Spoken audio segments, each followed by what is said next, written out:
आप कैसे हैं? आज हम आपको अपने तरीके से खाएंगे बहुत सारे। चले दिखाते हैं आपको, शुरू करते हैं खाना।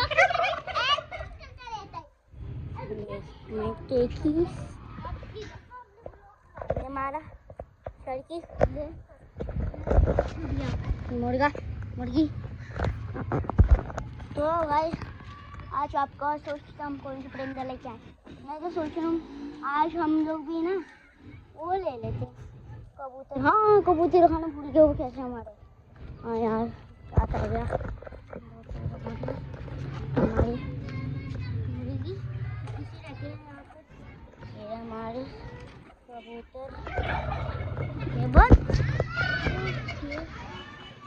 प्यारे हैं और एक अंदर बैठा हुआ है। कितने प्यारे हैं सारे। चलो मैं आपको वो चीज़ बताता हूँ। आज हम लेने वाले हैं, याद नहीं आ रहा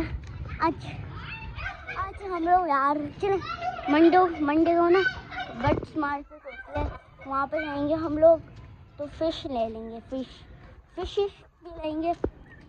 तो क्या कहते हैं ना, बर्ड्स मार्केट से हम वाइट मुर्गा लेंगे। वैसे भी पापा कह रहे हैं आज हम मुर्गा लेके आएंगे। हाँ, तो चीलें ऊपर घूम रही हैं और यहाँ का मज़ा। चलो मैं आज करता हूँ, अब कल मैं इससे भी बड़ा ब्लॉग बनाऊँगा। लाभ है।